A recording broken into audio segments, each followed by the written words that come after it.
समर्थ news channel यूट्यूबवर subscribe करा व बेल आयकॉनवर क्लिक करा आणि रहा अपडेट. ठाकरेंच्या नेतृत्वाखाली होऊ दे चर्चा या कार्यक्रमांतर्गत देवगड शहरामध्ये आयोजित केलेल्या कार्यक्रमासाठी उपस्थित असले शिवसेनेचे जिल्हा प्रमुख आणि आमचे सहकारी संदेशजी पारकर, सिंधुदुर्ग जिल्हा बँकेचे माजी अध्यक्ष सतीशजी सावंत, महिला आघाडीच्या नीलमताई सावंत, माझे सहकारी आणि शिवसेनेचे युवा सेनेचे जिल्हा प्रमुख सुशांत नाईक, या तालुक्याचे तालुका प्रमुख जयेश नर, या तालुक्याचे युवा सेनेचे तालुका प्रमुख गणेश गावकर. देशाच्या निवडणुका झाल्या. या निवडणुकीच्या आधी कुठे चाय पे चर्चा, कुठे वाडी पे चर्चा, अशा सगळ्या ठिकाणी 10 वर्षापूर्वी चर्चा झाल्यात आणि या चर्चेमध्ये सर्वसामान्य लोक फसलेच, त्यामध्ये आम्ही पण फसलो. आणि ही चर्चा काय झाली होती आणि या चर्चेचं स्वरूप आता काय आहे आणि त्यासाठी गेले 8 दिवस संपूर्ण महाराष्ट्राभर होऊ दे चर्चा कार्यक्रम सुरू आहे. खरं तर सिंधुदुर्गात गेल्या 8 दिवसापासून कार्यक्रम सुरू झाल्यानंतर सिंधुदुर्गात मात्र कार्यक्रमाला होऊ दे चर्चा म्हटली की विरोधकांच्या नाकाला मात्र मिरच्या झोंबतात, हे मात्र जिल्ह्यात या ठिकाणी दिसून आलं. कारण आपल्या बाजूला काय वस्तुस्थिती आहे याची चर्चा ज्या होते त्या आपल्या बाजूला वस्तुस्थिती विरोधात आहे. आपण जी आश्वासनं दिली होती ती आपल्या सरकारने पूर्ण केली नाहीत, हे लोकांमधूनच या ठिकाणी दिसून येतं. लोकांमधूनच त्याच्या प्रतिक्रिया उमटतात आणि त्यामुळे त्यांना आता तो विरोध ते सांभाळू शकत नाहीत. आणि म्हणूनच मालवणमध्ये असून देत, देवगडमध्ये असून देत, मग चर्चेवरनं मुद्द्यावर या ठिकाणी येतात. चर्चेच्या मुद्द्यावरनं हाणामारीच्या मुद्द्यापर्यंत येतात. परंतु इथल्या जे मुद्द्यावर येत आहेत, मुद्द्यावरनं मुद्द्यावर येत आहेत, त्यांना एवढंच सांगतो, खरं तर आमचा पक्ष फोडलात. ज्या 2.5 वर्षाच्या काळामध्ये शिवसेनेचे मुख्यमंत्री उद्धवजी ठाकरे यांनी चांगलं काम केलं होतं, त्यांना मुख्यमंत्रीकडे दूर करण्यासाठी तुम्ही आमच्यातले काही लोक 50-50 कोटी रुपये देऊन फुटलात. आमच्या पक्षाचं नाव घेतलं, आपल्या पक्षाची निशाणी तुम्ही घेतली. तरी पण मुंबईपासून 500 किलोमीटर असलेल्या देवगडमध्ये ज्या पक्षाचं नाव नाही, ज्या पक्षाचं निशाणी नाही, त्या पक्षाचे कार्यकर्ते सुद्धा आज शेकडोच्या संख्येने उभे आहेत. हीच खरी तर शिवसेनेची ताकद आहे. आणि त्यामुळे आज अनेक कार्यकर्ते तयार झाले आहेत. आज खरं तर इथल्या आमदारांना या जिल्ह्याचा इतिहास माहीत नसेल की 1968 मध्ये शिवसेनेची स्थापना झाल्यानंतर त्यापासून या गावामध्ये, या जिल्ह्यामध्ये शिवसैनिक काम करतायत. अनेक मंडळी आहेत की या शिवसेने आजपासून अनेक मंडळी आहेत की ज्या मंडळींनी 50-50 वर्ष शिवसेने या ठिकाणी काम केलं आणि ते काम करताना सुद्धा ते सुद्धा गणेश गावकरच होते. त्यावेळेच्या मस्तावलेल्या सत्ताधाऱ्यांना सुद्धा आवाज उठवण्याचं काम सुद्धा मला आठवतं की सुरेखा पवार कलेक्टरच्या या ठिकाणी काळा बसलेली ती सुरेखा पवार या ठिकाणी असेल, आमचे काका राऊत असतील, ही सगळी मंडळी सुद्धा तेव्हा सुद्धा शिवसेनेचीच होती. आणि तोच बाणा आज 30 वर्षांनी सुद्धा गणेश गावकर सारख्या एका सामान्य शिवसैनिकांनी तुम्हाला प्रश्न विचारला म्हणून त्या प्रश्नाला उत्तर देण्याच्या तुम्ही त्याचे हात पकडतात. निश्चितपणे आज तुमच्याकडे सत्ता आहे, ताकद आहे. इथले खरं तर पोलीस निरीक्षक बघायला एवढंच सांगतो की सत्ता आज असेल, सत्ता उद्या नसेल, परंतु तुम्ही ज्या पद्धतीने काम करतायत, खरं तर आज कुठल्या एखादं पोलीस स्टेशन कोणी विकत घेतलंय की काय असा प्रश्न सर्वसामान्य जिल्हावासी या ठिकाणी पडलाय. खरं तर हात धरताना त्या ठिकाणी इथले पोलीस निरीक्षक तिथे समोर होते. हात कोणी धरला, एका आमदाराने हात धरला, दुसरा हात कोणी धरला तर इथल्या तालुक्यातल्या सर्वात मोठा दारू व्यवसाय असलेल्या नरने या ठिकाणी हात धरला, नरेने हात धरलाय आणि तो तुम्ही बघत होतात. निश्चितपणे तुमच्या काळधंद्याला आशीर्वाद असेल. सत्ता येईल, सत्ता जाईल. यारी सुद्धा सत्ता आली होती, सत्ता गेली होती, पण ज्यावेळी सत्ता येईल त्याचा हिशोब या ठिकाणी चुकता केला जाईल. एवढंच आज या आधी सांगतो. खरं तर आज महागाईच्या मध्ये आपण या ठिकाणी उठवलात. गॅसचे दर किती झाले, डिझेलचे दर किती झाले, कोणाच्या खात्यामध्ये 15 लाख रुपये आले, हे सगळे विषय आपल्याला माहिती आहेत आणि ते लोक आता विषय प्रत्येकाच्या लोकांपर्यंत घेतात. नोटबंदी 2000 रुपयाची नोट काढली, नोट काढली कधी, बंद झाली कधी, ब्लॅक मनीवाल्यांचे पैसे गेले कधी, हे सुद्धा लोकांना आज या ठिकाणी माहित नाही आहे. आज आपण एखाद्याचं खातं, आधार कार्ड करायचं, खातं जर लिंक करायचं असेल तरी पण त्याला 1000 रुपयाचा या ठिकाणी भुर्दंड होतो. आज तुम्ही सांगताय की प्रत्येकाच्या खात्यामध्ये 2000 रुपये या ठिकाणी येतील. किती लोकांच्या खात्यामध्ये 2000 रुपये आले? उलट जिल्ह्यातल्या 32,000 लोकांचे 2000 रुपये या ठिकाणी पाठी घेण्याचं काम या सरकारने या ठिकाणी केलेलं आहे. आज मोदी मोठे जाहिरात देत आहेत की भारतातल्या 2 कोटी लोकांना आपण घरं दिली. खरं तर गेल्या 2 वर्षापासून इंदिरा आवास घरच बंद आहेत. याची चर्चा आपल्याला या ठिकाणी विचारायची आहे. चर्चा आम्हाला प्रश्नाची विचारायची आहे, चर्चा आम्हाला लोकांच्या अडचणीची विचारायची या ठिकाणी विचारायची आहे. आज आपण बघितलं की 2.5 वर्षापूर्वी खरं तर आरोग्य व्यवस्था संपूर्ण देशात नाही तर जगात हाहाकार झाला होता.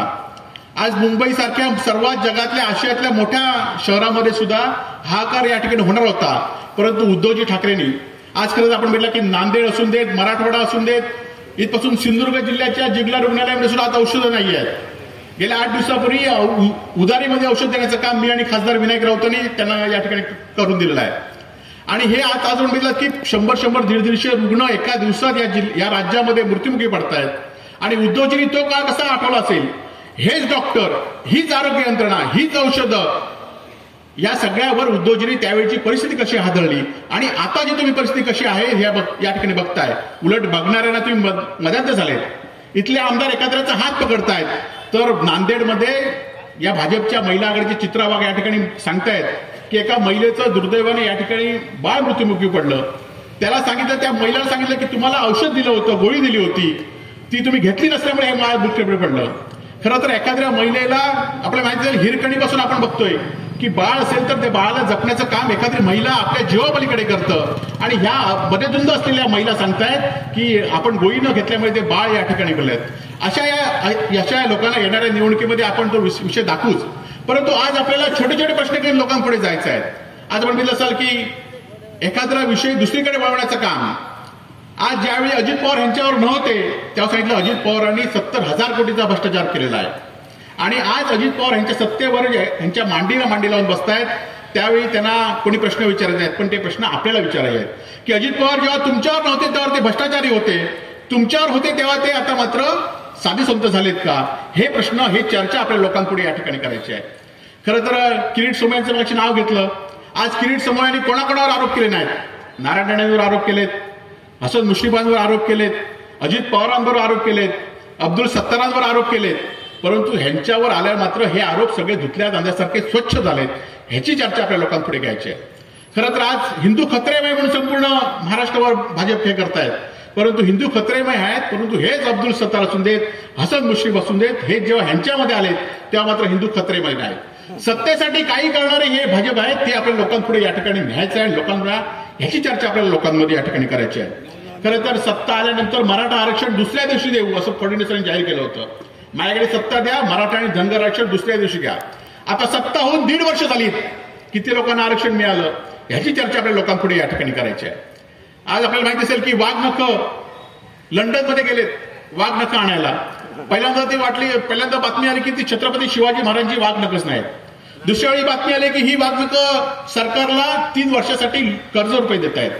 ज्या छत्रपतींनी आपली अस्मिता जपली, ज्या छत्रपतींनी 1-1 इंच जमिनीसाठी आपले अनेक शिवरायांचे मावळे या ठिकाणी दिलेत, त्या छत्रपतींची वाघनखं तुम्ही उधारीवर आणताय. आणि तिसऱ्या वेळी बातमी आली की ही वाघनखं तुम्हाला भारतात नेताच येणार नाहीत. म्हणजे छत्रपतींची वाघनखं असू देत, छत्रपतींचे विचार असू देत, हे ह्यांच्या हातात कधी या महाराष्ट्रापुढे येणार नाहीत. ते आणायचं असेल तर आम्हालाच पुन्हा एकदा सत्ता देण्याचं काम या महाराष्ट्राची जनता पुन्हा एकदा या ठिकाणी करेल. खरं तर उद्धवजी ठाकरेंनी सुद्धा सातत्याने लोकांमध्ये काय प्रश्न आहेत ते लोकांचे प्रश्न घेऊन लोकांपुढे जात आहेत. मगाशी सतीश सावंतांनी आंबा काजूचं सांगितलं. खरं तर आपण एखादी गाडी घेतली, ज्यावेळी गाडी घेतो त्या गाडीचा इन्शुरन्स करतो तेव्हा आपण इन्शुरन्सचे सगळे पैसे भरतो. आणि जेव्हा एखादा क्लेम झाला तर इन्शुरन्सचे पैसे, हप्ता भरल्यानंतर आपल्याला इन्शुरन्सचे पैसे मिळतात. परंतु या सरकारने काय केलं माहिती आपल्याला की या ठिकाणी शेतकऱ्यांनी आपल्या वाटाचा इन्शुरन्स या ठिकाणी आंबा काजूच्या व्यापाऱ्यांनी भरला. परंतु सरकारने मात्र इन्शुरन्सचा क्लेम मंजूर होऊन दुसऱ्या वर्षीचे इन्शुरन्स आता उतरायला वेळ आली असून सुद्धा सरकारने आपला हप्ता भरला नाही. म्हणून या शेतकऱ्यांचे इन्शुरन्सचे पैसे आज येत नाहीत. ही पण या ठिकाणी बीएसएनएल टॉवर या ठिकाणी मंजूर झाले. बीएसएनएल टॉवरसाठी आपल्याला माहिती असेल की लहानपणापासून आपण बघतोय की पहिल्यांदा लँडलाईन फोन होते, त्यानंतर आता टॉवर मंजूर झालेत. आता बीएसएनएल 10 वर्षापूर्वी बीएसएनएल प्रत्येक गावागावामध्ये, शहरामध्ये बीएसएनएल या ठिकाणी सुरू झाले. परंतु हे टॉवर आता मात्र काय बीएसएनएल परिस्थिती आहे. अदानी आणि अंबानींना सगळे हे उद्योग देण्यासाठी बीएसएनएलने आपली कंपनी विकण्याचं काम या ठिकाणी केलंय. आज बीएसएनएलच्या टॉवरच्या खालती असं आपण बघितलं काही ठिकाणी सिक्युरिटी गार्ड होते, काही ठिकाणी जनरेटर पहिल्यांदा होते. परंतु आता हे खरं तर दुसऱ्या कंपनीला मिळालं पाहिजे. पहिल्यांदा काय केलं की ज्यांचे बीएसएनएल नंबर आहेत त्यांनी जर वाटलं तर त्यांनी आता दुसऱ्या खासगी कंपनीमध्ये सुद्धा तेच नंबर मिळू शकतात. म्हणजे लोकांना एका प्रकारे खासगी कंपनीकडे प्रवृत्त करण्याचं काम या केंद्र सरकारने केलंय, त्याच्यावर आपल्याला चर्चा या ठिकाणी करायची आहे. खरं तर आपल्याला माहिती असेल की आज MSEBीचं लाईट बिल आपल्या प्रत्येकाकडे किती येत आहे. आता या पुढच्या काळामध्ये सरकारने असं प्रीपेड मीटर, म्हणजे जसं आपण मोबाईलला रिचार्ज करतो 500 रुपयाचं, तसं आपल्याला 1500 रुपयाचं रिचार्ज करायचं आहे. ज्यावेळी 1500 रुपये संपतील त्यावेळी आपल्याला या ठिकाणी ती कनेक्शन आपलं कट होणार आहे. ह्याविषयी आपल्याला चर्चा करायची आहे. खरं तर या चर्चेच्या निमित्ताने आपल्याला सर्व इथेच थांबायचं नाही. चर्चा एखाद्या विषयाची आपल्याला इथेच थांबवायची नाही, तर चर्चा आपल्याला लोकांमध्ये जायची आहे. लोकांमध्ये ज्या ज्या गोष्टी चुकीच्या असतील त्या लोकांना गोष्टी या ठिकाणी करू द्या. खरं तर आज मच्छीमारांचे प्रश्न आहेत, आज आमचे उल्हास आहेत या ठिकाणी. एक लाख रुपये फक्त या आपल्या जिल्ह्यामध्ये जे डिझेल परतावा आहे त्याचे 1 लाख रुपये या ठिकाणी मिळाले. आज NCDCचे कुठली लोन या ठिकाणी मंजूर नाहीत. आज खरं तर एखाद्या 2000 रुपये जरी एखादं लोन असलं तर जिल्हा बँक असू देत किंवा नॅशनल बँक असून लोकांच्या घरामध्ये येतात आणि मोदींचे जे नरेंद्र मोदी आहेत, अनेक लोक आहेत की ते भारताबाहेर पळत आहेत. ह्याच्यावर आपल्याला चर्चा करायची आहे. आणि निश्चितपणे आपला सर्वांचा जास्त वेळ न घेता आज आपल्याकडे ज्या पद्धतीने इथल्या शिवसैनिकांनी काम केलं, खरं तर शिवसैनिक असतो किती लोक समोर आहेत म्हणून आपण थांबायचं नसतं. आपण लोकांपुढे आहोत. लोकांचे काय विचार आहेत, लोकांचे काय प्रश्न आहेत, ते प्रश्न मग समोरचा व्यक्ती कोणी मोठा असला तरी ते लोकांचे प्रश्न लोकांच्या हितासाठी आपल्याला विचारायचे आहेत. खरं तर गणेश गावकर असेल, त्यांचे सर्व सहकारी असतील, यांनी तो प्रश्न विचारला. एखाद्या वेळी काय होईल, हे आता काही करू शकत नाहीत, एखाद्याचं शर्ट फाडतील, एखाद्याला धक्काबुक्की करतील, ह्याच्या पुढे ते काही करू शकणार नाहीत. पण त्यांना यापुढच्या काळामध्ये तशा पद्धतीने उत्तर देण्याचं काम सुद्धा आपल्या शिवसैनिकांना सर्वांचं पुन्हा एकदा मनपूर्वक या ठिकाणी आभार व्यक्त करतो. आणि होऊ दे चर्चा. हा कार्यक्रम कोणाच्या विरोधात नाही, तर जी तुम्ही आश्वासनं दिली त्या आश्वासनावर चर्चा करण्यासाठी आहे, त्या आश्वासनाची पोलखोल करण्यासाठी हा कार्यक्रम आहे. आणि हा कार्यक्रम येणाऱ्या काळामध्ये असाच या तालुक्यामध्ये राबवा. आपल्या सर्वांचं वृत्ती आहे, त्या अहंकारी वृत्तीकडे त्यांची वाटचाल सुरू आहे.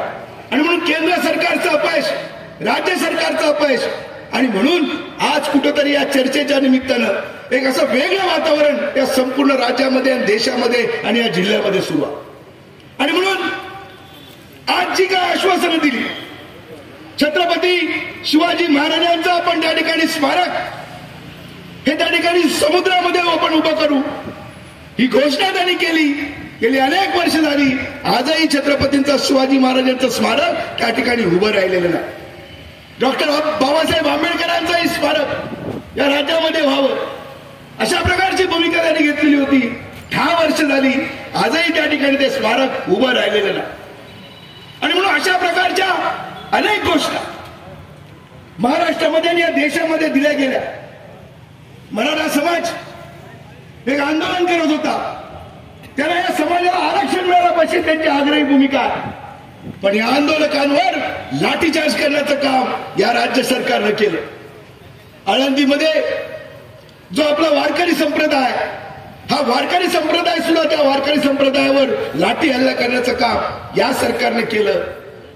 आणि म्हणून सातत्यानं बारसू असेल, नाणार असेल, रिफायनरीला या जिल्ह्यातल्या आणि या राज्यातल्या जनतेचा विरोध होता, त्यांनी आंदोलन केलं. त्या सुद्धा आंदोलनकर्त्यावर गोळीबार झाला, लाठीचार्ज झाला. अशा प्रकारचं एक निर्दयी राज्य सरकार या महाराष्ट्रामध्ये आहे. आणि म्हणून एकीकडे मराठ्यांचं आरक्षण देऊ शकलं नाही, धनगर समाजाला आरक्षण देऊ शकलं नाही, मुस्लिम समाजाला आरक्षण देऊ शकलं नाही. आणि म्हणून सातत्यानं सगळ्या गोष्टीवर या ठिकाणी या राज्य सरकारनं, या केंद्र सरकारनं या सगळ्या जनतेला न्यायापासून, त्यांच्या हक्कापासून हे त्या ठिकाणी वंचित ठेवलेलं आहे. आणि म्हणून याचा जाब हा इथली जनता त्या ठिकाणी विचारणारा, लोक मतदानाच्या माध्यमातून, मतदानाच्या पेटीमधनं या सगळ्याचं उत्तर येणाऱ्या काळामध्ये देणार. खरं तर जो प्रकार गणेश गावकर असतील, जयेश नर असतील, बुवा तारी असतील, संतोष तारी असेल, कुलकर्णी असतील, हर्षदा ठाकूर असेल, अशा अनेक कार्यकर्त्यांनी लढवयाची भूमिका घेतली. खरं तर या जिल्ह्यातले जे महत्वाचे प्रश्न आहेत, आरोग्याच्या व्यवस्थेचा प्रश्न आहे, एसटीचा प्रश्न आहे, विजेचा प्रश्न आहे, रस्त्याचा प्रश्न आहे, पाण्याचा प्रश्न आहे, या सगळ्यांच्या प्रश्नांची जी गरज आहे, याच्या त्या ठिकाणी कुठल्याही प्रश्नाचं उत्तर या जिल्ह्यातल्या जनतेला गेली 32 वर्ष या सगळ्या सत्तास्थानावर राणे आणि राणेंचा परिवार त्या ठिकाणी आहे. या 10 वर्षामध्ये, 9 ते 10 वर्षामध्ये राणे भाजपचा आमदार या मतदारसंघावर. पण या मतदारसंघातले प्रश्न आजही त्या ठिकाणी प्रलंबित आहे. आणि म्हणून आवाज हा आपण बुलंद त्या ठिकाणी केलाच पाहिजे. अशा पद्धतीनं त्याला त्या ठिकाणी चोख उत्तर हे त्या ठिकाणी दिलंच पाहिजे. आणि माझा शिवसैनिक आता पेटून उठलेला प्रत्येक गावागावामध्ये ही चर्चा सुरू आहे. प्रत्येक या राज्यकर्त्यांना सत्ताधाऱ्यांना जनता त्या ठिकाणी जाब विचारते आणि कुठेतरी त्याचा राग हा त्यांच्या मनामध्ये आहे. आणि मग त्या ठिकाणी गुंडगिरी करायची, दहशत निर्माण करायची आणि कोणी आम्हाला त्या ठिकाणी प्रश्न विचारू नये अशा प्रकारचं वातावरण निर्माण करायचं. पण आमदार राणे आपण चुकलात. ज्या पद्धतीने तुम्ही कोहिपमध्ये गुंडागर्दी केली, ज्या पद्धतीने तुम्ही वैभववाडीमध्ये गुंडागर्दी केली, ज्या पद्धतीने तुम्ही या देवगड शहरामध्ये गुंडागर्दी केली, या गुंडागिरीचा चोख उत्तर येणाऱ्या काळामध्ये ही शिवसेना आपल्याला देणार आहे. देवगड हे शहर एक सुसंस्कृत शहर आहे, एक शांतताप्रिय शहर आहे. या शहरामध्ये अनेक नेते त्या ठिकाणी होऊन गेले. आजही आदरणीय कृषीतुल्य आमदार आप्पासाहेब गोगटे यांची सुद्धा कारकीर्द ही आज मतदारसंघामध्ये गेले अनेक वर्षाचे त्या ठिकाणी आमदार होते. दादा अमृतराव राणे हे सुद्धा या मतदारसंघामधलं त्या ठिकाणी नेतृत्व करत होते. आणि म्हणून अशा प्रकारची सुसंस्कृत नेतृत्व, शांतताप्रिय नेतृत्व ही आज जिल्ह्यातल्या या देवगड मतदारसंघातल्या जनतेने त्या ठिकाणी पाहिली. पण आज काय परिस्थिती आहे? सगळीकडे त्या ठिकाणी राणेबाद संस्कृती, सगळीकडे त्या ठिकाणी गुंडगिरी, सगळीकडे त्या ठिकाणी दहशत, अशा पद्धतीनं त्या ठिकाणी मतदारसंघामध्ये काम सुरू आहे. आज या देवगड तालुक्याचा पाण्याचा प्रश्न वैभवजी गंभीर आहे. अनेक त्या ठिकाणी जवळजवळ 90 ते 100 कोटी रुपयाची निविदा त्या ठिकाणी काढली गेली. 55 कोटी रुपयाचा निधी हा त्या ठिकाणी जलजीवन मिशनच्या माध्यमातून या तालुक्यातल्या 17 आणि उर्वरित 9 गावामध्ये देण्याचा प्रयत्न केला. आज त्या ठिकाणी मोठ्या प्रमाणामध्ये भ्रष्टाचार सुरू आहे. आज कामामध्ये भ्रष्टाचार सुरू आहे. जनतेच्या तक्रारी त्या ठिकाणी आहे. पण हा भ्रष्टाचार त्या ठिकाणी थांबलेला नाही. पण आम्ही आपल्याला सांगतो, देवगड शहराची नळपाणी योजना असेल, जवळजवळ 60 कोटी रुपये खर्च या नळ योजनेवर करण्याचा आमचा मानस आहे. कोरल्या सातंडीवरनं हे पाणी या शहराला देण्याचा आमचा प्रयत्न आहे. पण या 60 कोटीच्या नळ योजनेला सुद्धा त्या ठिकाणी विरोध करण्याचं काम, त्या विकासाला अडवण्याचं काम इथला आमदार त्या ठिकाणी करतो. या जिल्हा परिषदेच्या मार्फत प्रादेशिक नळ योजनेचा आराखडा सुद्धा त्या ठिकाणी तयार झालेला आहे. बाकीचे सर्व गाव सुद्धा त्या निमित्ताने घेतलेले आहेत. पण या जलजीवन मिशनच्या माध्यमातून, या नळपाणी योजनेच्या माध्यमातून देवगडकरांना मात्र आजही त्या ठिकाणी पाणी मिळालं नाही. हर घर नळ अशा प्रकारची योजना आहे. पण त्या ठिकाणी अशा प्रकारचं पाणी माझ्या देवगड तालुक्यातल्या जनतेला त्या ठिकाणी मिळत नाही. आणि म्हणून या ठिकाणी सुद्धा हा प्रश्न गंभीर आहे. आरोग्याची व्यवस्था ही व्हेंटिलेटरवर आहे. इथल्या जनतेच्या जीवाशी हा खेळ या ठिकाणी या प्रशासनाचा, सरकारचा सुरू आहे.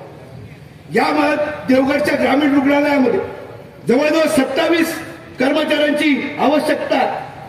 पण 27 कर्मचाऱ्यांच्या ऐवजी फक्त 10 कर्मचाऱ्यांवर हे देवगडचं ग्रामीण रुग्णालय सुरू आहे. अनेक ज्या रुग्णांनी आपल्या समस्या मांडल्या, आजही त्या ठिकाणी औषध साठा नाही.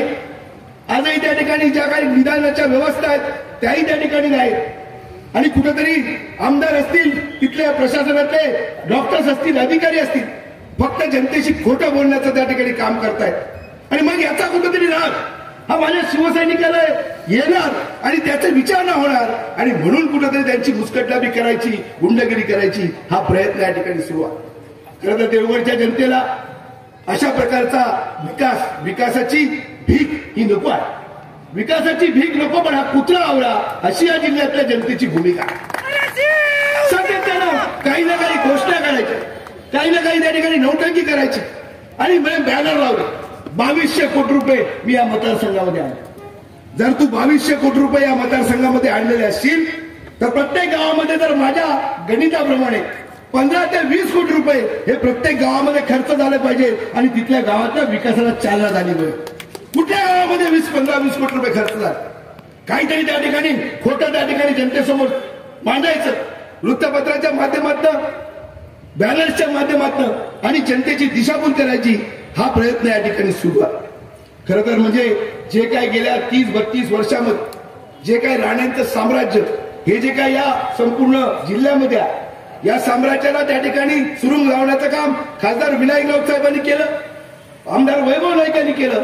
आणि आता 2024ची जी निवडणूक आहे या निवडणुकीमध्ये या साम्राज्याचा कचरा करण्याची जबाबदारी ही या देवगड मतदारसंघातल्या माझ्या मतदारांवर. आणि म्हणून आम्हाला आशीर्वाद हवे. खऱ्या अर्थानं या जनतेचा विकास आपल्याला करायचा आहे, खऱ्या अर्थानं या जिल्ह्यातल्या जनतेची सेवा आपल्याला करायची आहे आणि उद्धवजींच्या नेतृत्वाखाली शिवसेनेशिवाय दुसरा पर्याय हा आपल्यासमोर नाही. खरं तर त्या राज्यामध्ये उद्धवजींच्या नेतृत्वाखाली महाराष्ट्राचे मुख्यमंत्री म्हणून महाविकास आघाडीचं सरकार या राज्यामध्ये होतं आणि अनेक महत्वाचे निर्णय या राज्यामध्ये उद्धवजींच्या नेतृत्वाखाली झाले. सिंधुदुर्ग जिल्ह्यामध्ये 966 कोटी रुपयाचं मेडिकल कॉलेज हे या जिल्ह्यामध्ये सुरू झालेला. 3 वर्ष त्या ठिकाणी 100 मुलं दरवर्षी डॉक्टर होत आहेत. 300 मुलं ही त्या ठिकाणी आज डॉक्टर झालेले. सुसज्ज हॉस्पिटल त्या ठिकाणी उभं झालेला. ज्यावेळी तोक्त्यासारखं निसर्गासारखं वादळ या कोकणामध्ये आणि याच्यामध्ये आलं त्यावेळी या सिंधुदुर्ग जिल्ह्याला 50 कोटी रुपयाची निधी हा त्या ठिकाणी उद्धवजी ठाकरे साहेबांनी दिला आणि या कोकणाला 3200 कोटी रुपयाचा निधी या सगळ्या वादळामध्ये दिलेला. अनेक निर्णय ज्यावेळी बैलगाडी शर्यत या शर्यतीला अनेक शर्यती भरवल्या होत्या, आयोजकांवर गुन्हे दाखल होते. ते गुन्हे त्या ठिकाणी खटले मागे घेतले. बैलगाडी शर्यतीला त्या ठिकाणी परवानगी मिळवून देण्याचं काम त्या ठिकाणी केलं. शिवभोजन सारखी एक योजना आणली. त्या योजनेमधनं फक्त 10 रुपयामध्ये भरपेट जेवण देण्याचं काम हे त्या ठिकाणी उद्धवजींनी केलं आणि आज जे काही स्त्रियांवर अत्याचार होत आहेत हे अत्याचार या महाराष्ट्रामध्ये होऊ नये म्हणून त्या ठिकाणी शक्ती कायदा सुद्धा मंजूर करण्याचं काम आदरणीय उद्धव साहेबांनी त्या ठिकाणी केलं. कोरोनाच्या काळामध्ये सुद्धा ज्या पद्धतीनं या महाराष्ट्र राज्यामध्ये रुग्णांची सेवा केली, कोरोना संपवण्याचं काम केलं, माणुसकी जगवण्याचं काम केलं, माणसं जगवण्याचं काम केलं, हे खऱ्या अर्थानं जर कोणी केलं असेल तर ते उद्धवजी ठाकरे साहेबांनी केलेलं आहे. आणि म्हणून कुठेतरी आज श्रेयाचं राजकारण सुरू आहे. सर्व काही आपणच केलं अशा प्रकारची भूमिका या ठिकाणी मांडण्याचा त्या ठिकाणी प्रयत्न सुरू आहे. खरं तर आज कंत्राटी कामगारांच्या माध्यमातून हे राज्य या सगळ्या यंत्रणा चालवण्याचा एक प्रयत्न सुरू आहे. खरं तर जर आपण आरोग्यामध्ये कंत्राटी कामगार नेमणार असाल, जर आपण शिक्षणामध्ये कंत्राटी कामगार नेमणार असाल, सगळ्या क्षेत्रामध्ये जर आपण कंत्राटी कामगार नेमणार असाल तर आमची आपल्याला विनंती आहे की आता आमदार खासदार जे आपण आहात, या केंद्रीय मंत्री आहात, या ठिकाणी सुद्धा कंत्राटी नेमा. अनेक लोक चांगले त्या ठिकाणी येतील आणि खऱ्या अर्थानं चांगली सेवा या जनतेला त्या ठिकाणी देतील. खरं तर मी पोलिसांच्या बद्दल बोलणार होतो. वैभव नाईकांनी तो मुद्दा घेतला. खरं तर या देवगड तालुक्यामध्ये ज्या पद्धतीनं सगळं म्हणजे जे लोके आत्महत्या प्रकरण आपण पाहिलं, लोकांची खून झाला, लागलीच त्या पत्नीची आत्महत्या झाली. हजारो या तालुक्यातील लोक त्या ठिकाणी रस्त्यावर उतरले आणि त्यांनी सांगितलं की हा तपास जो आहे हा तपास आपण CID कडे द्या. दुसरी गोष्ट, या चिरे वाहतूक करत असताना तळे बाजार इथलं तोरसकर कुटुंबीय त्या ठिकाणी त्यांचा मुलगा आणि त्यांची आई ही त्या ठिकाणी अपघातामध्ये मृत पावली. त्यांच्या कुटुंबावर त्या ठिकाणी शोकांतिका त्या ठिकाणी पसरली.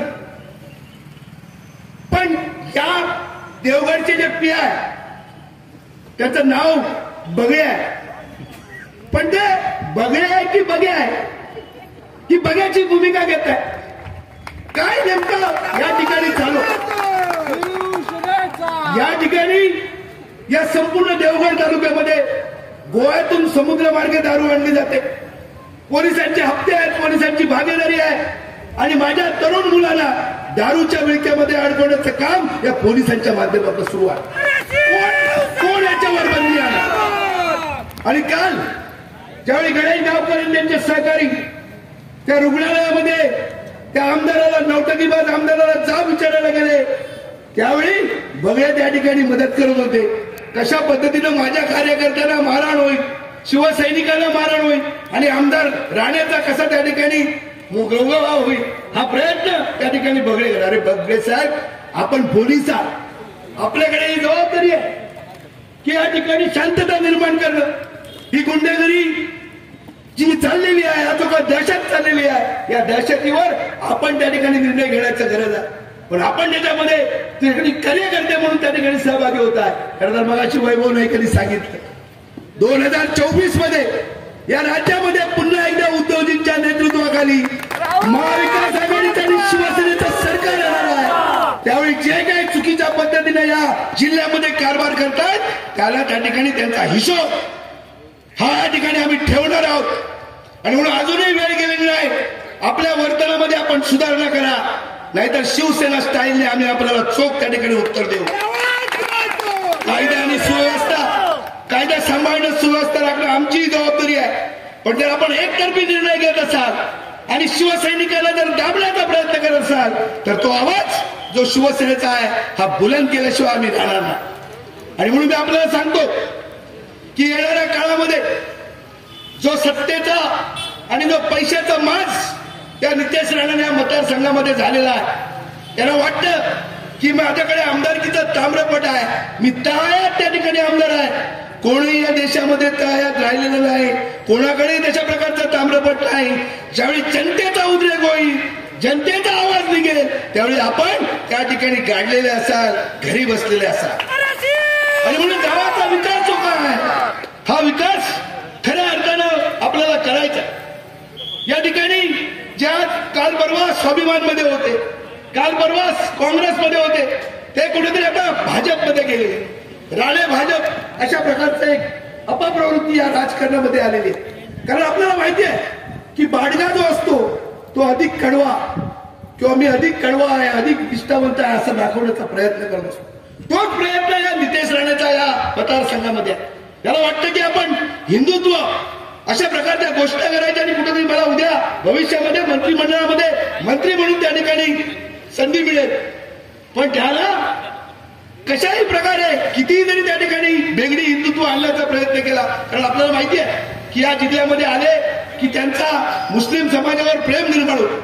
ते दर्ग्यामध्ये जातात काय, टोपी घालतात काय, आणि मग त्या कोल्हापूरच्या घाटावर वरती गेले की त्या ठिकाणी त्यांना हिंदुत्व आठवतं, लव जिहाद आठवतं आणि मग ते मुस्लिमांवर त्या ठिकाणी टोकाची टीका करतात. आणि म्हणून आज या महाराष्ट्रातला मुस्लिम समाज आहे, या महाराष्ट्रातला दलित समाज आहे, या महाराष्ट्रातला धनगर समाज आहे, या महाराष्ट्रातला मराठा समाज आहे, या महाराष्ट्रातला सगळे समाज हे या सरकारवर, केंद्र आणि राज्य सरकारवर त्या ठिकाणी नाराज आहेत. आणि म्हणून येणाऱ्या काळामध्ये आपल्याला शिवसैनिकांना मी एवढंच सांगेन, गणेश गावकर, सन्माननीय ठाकूर मॅडम, सन्माननीय प्रथम गणेश गावकर या ठिकाणी मनापासून अभिनंदन करतो की गणेश गावकर ह्या सरकारी रुग्णालयाचे जे काही सार्वजनिक प्रश्न आहेत हे प्रश्न घेऊन जनतेसाठी तो लढण्याचं काम करतो.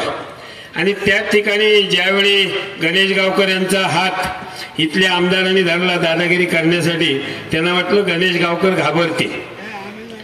पण मला वाटतं काही लोक सुद्धा इथले माजी आमदार होते, मला वाटतं ह्याच ज्यावेळी नगरपंचायतीमध्ये विजय झाला त्यावेळी ह्याच अजित गोगटेंच्या कार्यालयावरती ह्याच आमदारांनी अंडी फेकलेली होती. मला वाटतं सोयीस्कर दोघेही विसरलेले आहेत, पण मला वाटतं गणेश गावकर का विसरणारा नाही. आणि म्हणून गणेश गावकरने जी काही डेअरिंग दाखवली किंवा त्यांनी जे धाडस केलं, मला वाटतं निश्चित गणेश गावकर तुझ्या धाडसामुळे कदाचित इथल्या जनतेचे प्रश्न सुटल्याशिवाय राहणार नाही आहे. आणि म्हणून या सर्व प्रश्न सोडवण्यासाठी तू सातत्याने धाडस ठेव, निश्चित या जनतेचे प्रश्न तुझ्या या आंदोलनातून सुटतील अशा प्रकारची मी अपेक्षा व्यक्त करतोय. आम्ही देवगडमधून येते वेळी आमदार साहेब संदेश पारकर आम्ही चर्चा करत होतो की भाजपने बरेचसे बॅनर लावले आहेत, मग पाणी प्रश्नाचा लावलाय, कचऱ्याचा लावलाय. मला वाटतं स्वतःच्या अपयशाचे बॅनर आज भारतीय जनता पक्षाच्या कार्यकर्त्यांनी लावले आहेत. मला वाटतं स्वतःलाही बॅनर लावते वेळी त्यांना लाज वाटली पाहिजे की मला वाटतं सातत्याने, मला वाटतं आपा गोगटे इथे आमदार आहेत, त्यानंतर अजित गोगटे आहेत, प्रमोद जठार आहेत, त्याच्यानंतर काँग्रेसच्या माध्यमातून असली तरी व्यक्ती तीच आहे, आणि आता भाजपचं. म्हणजे मला वाटतं सातत्याने तुम्ही आमदार आहेत आणि इथल्या नगरपालिकेला विचारताय की तुम्ही पाणी प्रश्न का सोडवला नाहीये. मला वाटतं तुम्ही भारतीय जनता पक्षाने आज खऱ्या अर्थाने देवगडला अविकसित ठेवण्याचं काम भारतीय जनता पक्षाच्या आमदारांनी केलेलं आहे. आणि म्हणून त्याला तुम्ही जाब विचारला पाहिजे. स्वतःच्या अपयशाचे बॅनर आज भारतीय जनता पक्षाने लावलेले आहेत. या नगरपंचायत आल्यापासून इथल्या आमदारांना एकच दुःख होत आहे की माझे बॅनर छापून, माझे विचार सगळ्या ठिकाणी सांगून, एवढे लाखो रुपये वाटून, मतदारांना वाटून सुद्धा आज बुवाकारी असे शिवसेनेच्या माध्यमातून ही नगरपंचायत शिवसेनेच्या ताब्यात दिली. शेवटी त्यातले नगराध्यक्ष असतील, एखादा नगरसेवक कुठल्या मिंदेशीने जरी गेला असेल तरी खऱ्या अर्थाने नगरपंचायत इथल्या विकासाला बांधील आहेत. आमचे नगरसेवक प्रत्येक प्रश्नावरती या ठिकाणी आज हे प्रश्न सोडवण्यासाठी ते बांधील आहेत. मला वाटतं तुम्ही आज आम्हाला 40 वर्षाचा हिशोब द्या. या देवगडला अविकसित ठेवण्याचं काम तुम्ही भारतीय जनता पक्षाने केलेलं आहे. आणि आज पाणी प्रश्न, आज मला वाटतं देवगडचा सुद्धा तालुक्याचा, मी तुम्हाला नगरपंचायतीचं सांगत नाही, मी जिल्हा परिषदेमध्ये 17 वर्ष होतो. ही देवगड नगरपंचायत होण्यापूर्वी पाणी पुरवठ्याच्या अकाउंट क्रमांक 43 मधले लाखो रुपये आम्ही या देवगड नगरपंचायतीच्या मेंटेनन्ससाठी देत होतो. तुम्ही आज 50-50 किलोमीटरवरून पाणी आणताय. कोणाची नगरपंचायत येऊ दे, हा मेंटेनन्स इथल्या नगरपंचायतीला परवडणारा नाही आहे. तुम्ही आज एवढे वर्ष आमदार आहात, विधानसभेमध्ये या नगरपंचायतीच्या पाणी प्रश्नासाठी काय काम केलं हे त्यांनी जाहीर करावं. त्याबद्दल त्यांच्याजवळ उत्तर नाही. त्यांच्याजवळ उत्तर एकच आहे, दादागिरी. आम्ही बोलत असते वेळी कोणी बोलायचं नाही, आम्हाला उत्तर द्यायचं नाही. हे दिवस आता तुमचे संपलेले आहे. आणि त्याच्यामुळे आज मला वाटतं कोणत्याही प्रकारचे वेगवेगळे आश्वासन, आमच्या सुशांत नाईक यांनी 10 प्रश्न विचारले, त्याला त्यांनी उत्तरं दिली 2200 कोटी.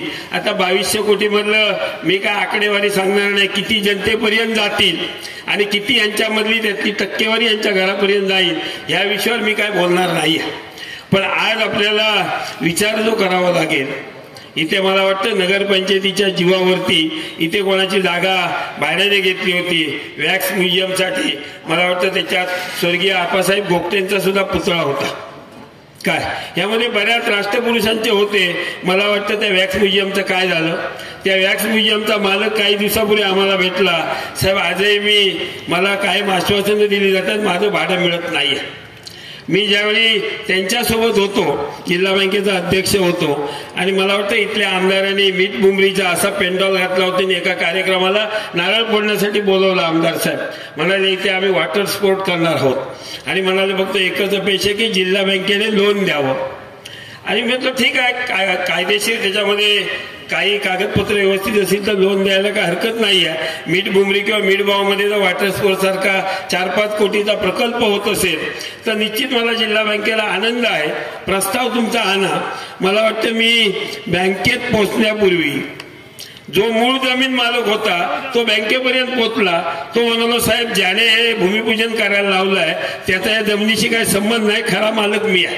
म्हणजे जमीन कोणाची, काय कोणाची, मालक कोण हे यांना माहिती नाही. आणि त्या ठिकाणी यांनी नारळ फोडायचं. मला सांगा त्या प्रकल्पाचं काय झालं, वॅक्स म्युझियमचं काय झालं, औषध आपल्या दारी काय झालं, अशी बरीच आश्वासनं. म्हणजे शासन म्हणून ज्या काही गोष्टी करायच्या या गोष्टी वेगळ्या, पण स्वतःहून जी काही आश्वासनं दिली ती आश्वासनं कधी इथल्या आमदाराने पाळलेली नाही.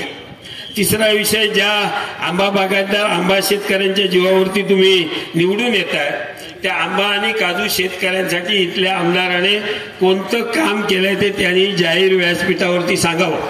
मध्यंतरी कुठल्या तरी एका मंत्र्यांना भेटले की आंबा नुकसान भरपाई आंबा शेतकऱ्यांची मिळाली पाहिजे, काय झाली. आज ह्या देवगडमध्ये आंबा आणि काजू शेतकऱ्यांनी या जिल्ह्यामध्ये असेल या देवगडमधनं जवळजवळ 4 कोटी रुपये आंब्याच्या शेतकऱ्यांनी आंबा विम्याचे या 2300 हंगामामध्ये भरलेले आहेत. अद्यापही त्यांचा विमा मिळालेला नाही. आमदार वैभव नाईक आम्ही या आंबा विम्याबद्दल सातत्याने आवाज उठवतोय. केंद्र आणि राज्य सरकारने जवळजवळ ह्या जिल्ह्याचे 53 कोटी रुपये भरलेले नाहीत. केंद्रामध्ये तुमचं सरकार आहे, राज्यामध्ये तुमचं सरकार आहे. आज तुम्ही या विम्याचे 53 कोटी रुपये भरू शकत नाहीये आणि म्हणून जवळजवळ 120 कोटी रुपये ह्या जिल्ह्यातील आंबा आणि काजू बागायतदारांना मिळत नाहीये. काजच तुम्ही तरुण भारतमध्ये बातमी वाचली असेल की काजूला या देवगडमध्ये 1 रुपये विम्यामध्ये मिळालेला नाहीये. कारण इथली जी हवामान केंद्रे जी आहेत ती सदोष आहेत. याबद्दल इथल्या आमदाराचं कोणतेही काम नाहीये किंवा त्याबद्दल पाठपुरावा करावा कोणतेही नाही. फक्त एकच कलमी कार्यक्रम, पीएला सांगणं हे जलजीवन मध्ये काम कोणी घेतलंय, ते काम कोणी घेतलंय, ते कोटीचं काम कोणी घेतलंय. तुम्ही जेवढे आकडे वाचताय त्याचे कॉन्ट्रॅक्टर यांचेच कार्यकर्ते आहेत, यांचे 2-3 ठेकेदार आहेत. इथला एक्झिक्युटिव्ह असू दे, वॉटर सप्लायचं असू दे, कोणी असू दे, कामं यांच्याच ठेकेदारांना मिळाली पाहिजे आणि इथल्या कामाचं वाटोळं ह्यांनीच लावण्याचं काम केलेलं आहे. जनतेपर्यंत ह्या योजनेचा फायदा कधी या ठिकाणी पोहोचत नाही ही परिस्थिती आहे. आणि म्हणून इथला जो आंबा बागायतदार आहे, मला वाटतं आमच्या जयेश सर आणि इतरांनी सांगितलं, MREGS मधली एकही योजना या ठिकाणी राबत नाहीये, काही कुठेही लक्ष नाहीये. फक्त या ठिकाणी ठेकेदारीतून पैसा आणि पैशातून पुढच्या ग्रामपंचायतीची सत्ता येईल, नगरपंचायतीची सत्ता येईल आणि उद्या आपल्याला आमदारकी कशी मिळेल हेच फक्त हे काम इथल्या आमदाराचं राहिलेलं आहे. पण आता दिवस बदललेले आहेत. ज्या ठिकाणी गणेश गावकर सारखा एक युवा सैनिक ज्या धाडसाने उभा राहतो आहे, तसाच मला वाटतंय देवगड, कणकवली, वैभववाडी मतदारसंघामध्ये प्रत्येक मतदार उद्या या ठिकाणी धाडसाने उभा राहिल्याशिवाय राहणार नाहीये. आज मला सांगा, आरोग्याच्या बाबतीत सर्वांनी सांगितलं, आज टीव्हीवरती जाहिराती बघतो, आयुष्यमान भारत. एक माणूस तुम्ही आणा की आयुष्यमान भारत योजनेमध्ये एकही पैसा त्याला भरावा लागला नाही असा एकही पेशंट आणा, फक्त टीव्हीवरती जाहिरात 5 लाखापर्यंतचा मोफत उपचार. मला वाटतं कुठेही मोफत उपचार होत नाहीये. एवढ्या जाचक अटी या योजनेमध्ये ठेवलेल्या आहेत की त्या अटी पूर्ण करतेवेळी त्या पेशंटचा जीव जाईल एवढी परिस्थिती या केंद्र आणि राज्य सरकारने जे काही योजना आणल्या योजनेमध्ये झालेली आहे. आता नितेश राणेंचं काम काहीच राहिलेलं नाही. त्यांना सध्या मोठेपण वाटतं. सकाळी 7:30 वाजता तोंड धुतलं की प्रवक्ते बिचारे पत्रकार आहेत, पण पत्रकार इथले निश्चितच बाळशास्त्री जांभेकरांचा वारसा चालवणारे आहेत, त्यामुळे इथले पत्रकार निर्भीड आहेत.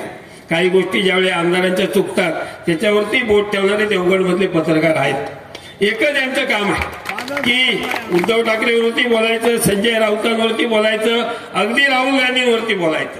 आणि काल परवा मी वाचलं, हिंदू अहिंदू काँग्रेसमध्ये होते त्यावेळी ती टोपी घालून मुस्लिम समाजाच्या दर्ग्यामध्ये जाऊन मग काय तो रुमाल घेऊन काय, म्हणजे मग त्यावेळी तुमचं हिंदुत्व कुठे गेलं होतं. आता बीजेपीत लगेच आल्यावर ह्यांना हिंदुत्व, म्हणजे ह्यांची हिंदुत्वाची व्याख्या ही पारंपरिक नाही आहे. उद्या मे 24 मध्ये ज्यावेळी लोकसभेचा रिझल्ट लागेल आणि ज्यावेळी या देशामध्ये 350 सीट मिळून ज्यावेळी इंडिया आघाडी येईल त्यावेळी या नितेश राणेंचं हिंदुत्व दुसऱ्या दिवशी संपुष्टात येईल आणि काँग्रेसचे दरवाजा ठोकायला सुरुवात करतील. मग हे टोपी काढतील आणि सांगतील नाही आमचं आता लव जिहाद वगैरे काय नाही, आमचं हिंदुत्व वगैरे काय नाही, आम्ही आता धर्मनिरपेक्ष आहोत. स्वतःच्या स्वार्थासाठी कोणतंही यांना तत्व राहिलेलं नाहीये. आणि मला आता एक कलमी कार्यक्रम बीजेपीने दिलेला आहे.